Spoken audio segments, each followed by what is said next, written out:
닌자, 오늘 당신은 전국시대 일본의 그림자가 됩니다.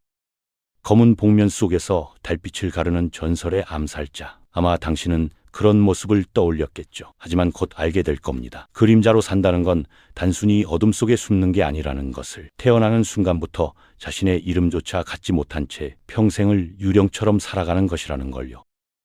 아마 당신은 이렇게 생각할지도 모르겠군요. 지붕 위를 날아다니는 모습, 수리검이 공중에서 반짝이며 적을 쓰러뜨리는 순간, 초인적인 능력으로 벽을 타고 오르고 연기처럼 사라지는 신비로운 전사.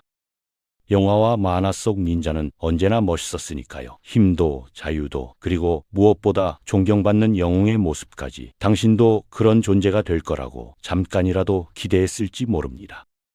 하지만 당신의 가슴 한구석에서는 이미 느끼고 있을 겁니다. 그림자는 빛을 가질 수 없다는 것을. 그리고 영웅이 아니라 누군가의 발밑에 깔린 존재라는 것을요. 자, 이제 그 삶 속으로 들어가 봅시다.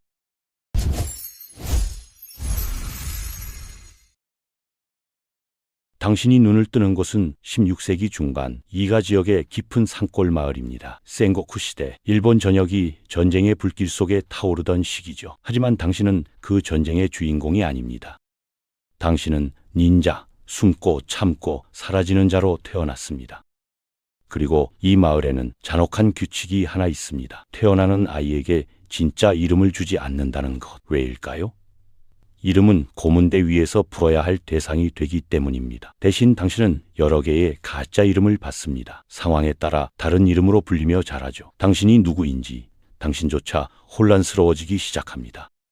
생후 6개월, 다른 아기들이 엄마 품에서 젖을 먹을 때 당신은 물에 담가집니다. 처음엔 몇 초, 점점 시간이 늘어납니다. 울음은 허용되지 않습니다. 소리를 내면 다시 물속으로 들어가야 하니까요.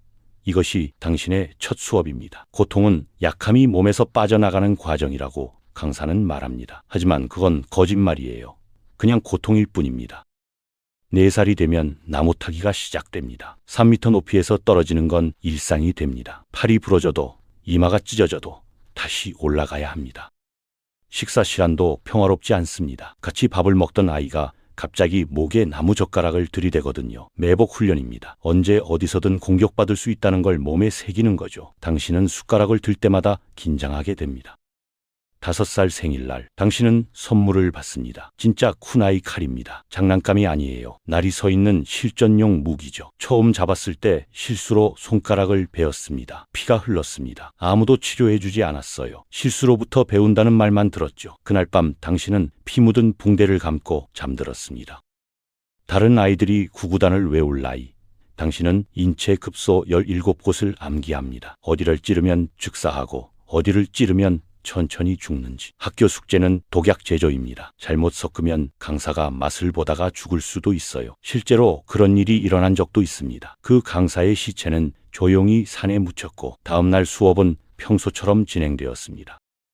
7살 겨울, 당신은 한겨울 얼어붙은 시냇물에 2시간 동안 서 있어야 했습니다. 체온을 낮춰 자신의 존재감을 지우는 훈련이죠. 몸이 떨리기 시작합니다. 하지만 움직이면 처음부터 다시입니다. 옆에 서 있던 아이 하나는 동상에 걸려 발가락 2개를 잃었습니다. 그게 실패의 대가였습니다.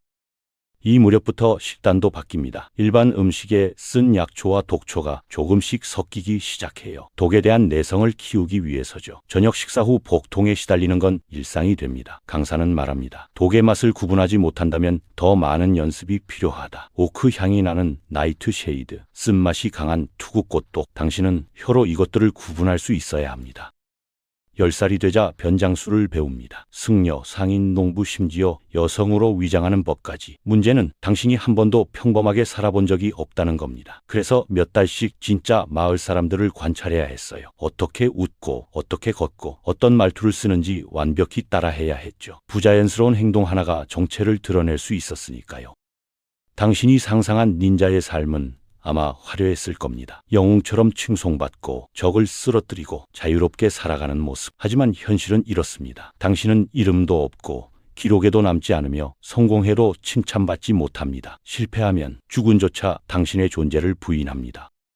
12살 첫 실전 임무가 내려왔습니다. 이웃 영지로 메시지를 전달하는 일, 간단해 보였죠. 하지만 가는 길에는 개들이 짖어대고 순찰병들이 횃불을 들고 돌아다녔습니다.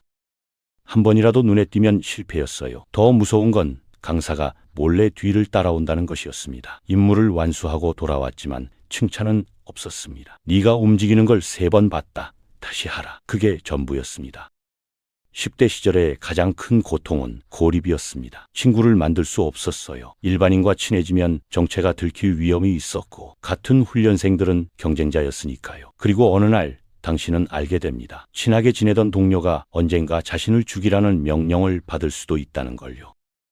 16살, 마침내 그날이 왔습니다. 최종 시험. 당신이 받은 임무는 간단했습니다. 가장 친한 친구를 죽이는 것. 함께 훈련받고 함께 웃고 함께 물에 빠졌던 그 친구를요. 그는 당신을 보고도 저항하지 않았습니다. 그저 고개를 끄덕였을 뿐이죠. 아마 그도 비슷한 임무를 받았을 겁니다.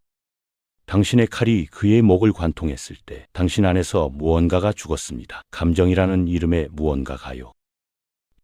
이제 당신은 정식 닌자가 되었습니다. 하지만 당신이 꿈꾸던 자유는 어디에도 없었습니다. 자유는 명령의 또 다른 이름이었을 뿐이니까요. 20살 첫 침투 작전. 적 영주의 성 천장 들보에 3일간 숨어 있어야 했습니다. 움직일 수도 말할 수도 거의 숨도 쉴 수 없었죠. 특수 용기로 화장실을 해결해야 했습니다. 3일 동안 같은 자세로 매달려 있으면 근육이 굳어버립니다. 내려온 뒤 일주일은 제대로 걷지 못했어요.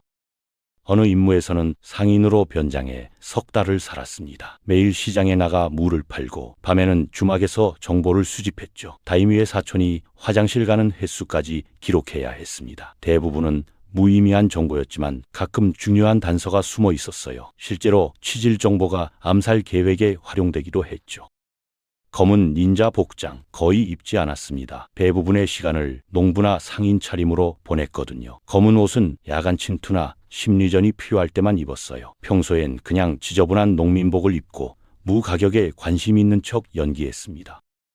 그리고 어느 날 당신은 그 임무를 받았습니다. 적 진영의 독을 타는 일. 주방에 잠입했을 때 손이 떨렸습니다. 이번에는 직접 누군가를 죽이는 일이었으니까요. 병에 담긴 가루를 장독에 털어넣는 몇 초 동안 심장이 터질 듯 뛰었습니다. 더 고통스러운 건 그 후였습니다. 의심을 피하기 위해 한 달을 더 머물러야 했죠. 당신이 독을 탄 음식을 먹은 무사들이 하나둘 병들어가는 걸 지켜봤습니다. 그들의 가족이 울부짖는 소리를 들었습니다. 그리고 당신은 아무렇지 않은 척 웃으며 물건을 팔아야 했습니다. 30살 무렵 고문 저항 훈련이 시작되었습니다. 실제로 고문을 당하면서 정보를 누설하지 않는 법을 배우는 거였어요. 손톱이 뽑히고 뼈가 부러지고 살이 타들어갔습니다. 물론 죽지 않을 정도만 했지만 영구적인 장애를 입는 경우도 많았죠. 마을에는 손가락이나 발가락이 없는 은퇴 닌자들이 즐비했습니다. 연애 생각조차 할 수 없었어요. 누군가를 좋아하게 되어도 의심부터 해야 했거든요. 저 사람이 나를 좋아하는 걸까? 아니면 정보를 캐려는 걸까? 쿨노이치라 불린 여성 닌자들은 적과 몇 년씩 관계를 유지하다가 임무가 떨어지면 주저없이 상대를 죽였습니다. 사랑도 무기였습니다. 1581년 당신의 마을에 소식이 전해졌습니다. 이가 일족이 오다 노부나가에 의해 전멸당했다는 것. 수천 명이 하룻밤 사이에 사라졌습니다. 여자도 아이도 노인도 예외 없이. 닌자는 너무 많은 비밀을 알고 있었으니까요. 어제의 고용주가 오늘의 처형자가 되는 건 흔한 일이었습니다. 40이 되었을 때 당신은 기적적으로 살아남았습니다. 대부분의 닌자는 30을 넘기지 못했으니까요. 하지만 당신의 몸은 이미 망가졌습니다. 무릎은 수십 년간 웅크리고 숨느라 망가졌고 여러 차례 칼에 찔린 상처들은 만성 통증을 일으켰죠. 이제 젊은 닌자들을 훈련시키는 게 주 업무가 되었습니다. 어느 날 훈련생들을 보며 진실을 말해주고 싶어졌습니다. 평생 어둠 속에서 살면 편집증과 악몽에 시달리고 정상적인 인간관계를 맺을 수 없게 된다고요. 하지만 그 대신 수리검 던지는 법을 1000번째로 시범 보였습니다. 시스템은 계속되어야 했으니까요. 그리고 어느 순간 깨달았습니다. 평생을 수백 개의 거짓 정체성으로 살았지만 진짜 자신이 누구인지는 아무도 몰랐다는 것을. 자신조차도요. 최고의 변장은 자기 자신을 속이는 거였습니다. 당신은 죽기도 전에 이미 유령이 되어버린 겁니다. 그날 밤이었습니다. 방 안에서 낯선 기척이 느껴졌어요. 라이벌 일족의 젊은 닌자였습니다. 당신을 죽이러 온 거였죠. 일어나서 싸울 수도 있었습니다. 하지만 그러지 않았어요. 숨을 고르게 유지하며 눈을 감았습니다. 칼날이 내려오는 순간 당신의 마지막 생각은 이거였습니다. 다음 생에는 그냥 지루한 농부로 태어나고 싶다고. 적어도 자기 이름은 가질 수 있을 테니까요. 한 그림자가 다른 그림자에 의해 지워졌습니다. 조용히, 기록도 없이. 그것이 닌자의 운명이었습니다. 이제 당신은 돌아옵니다. 현재로. 닌자의 삶은 영화 속 화려함이 아니었습니다. 그것은 태어나는 순간부터 시작된 정체성의 상실이었습니다. 이름도 가족도 사랑도 미래도 없었습니다. 오직 명령과 침묵만이 있었을 뿐이죠. 그들은 죽기 전에 이미 유령이었고 역사는 그들을 기억하지 않았습니다. 하지만 그들이 없었다면 일본의 역사는 달라졌을 겁니다. 그림자 속에서 수많은 전쟁과 음모를 움직인 건 바로 이 이름 없는 자들이었으니까요. 지금 당신 앞에 놓인 따뜻한 밥 한 공기, 당신이 자유롭게 말할 수 있는 이름, 사랑하는 사람을 품을 수 있는 권리, 이 모든 평범한 것들이 얼마나 희귀한 기적인지 이제 조금은 알겠죠. 오늘의 룰렛이 멈춘 곳이 지금의 당신이라면 그것만으로도 이미 당신은 행운입니다.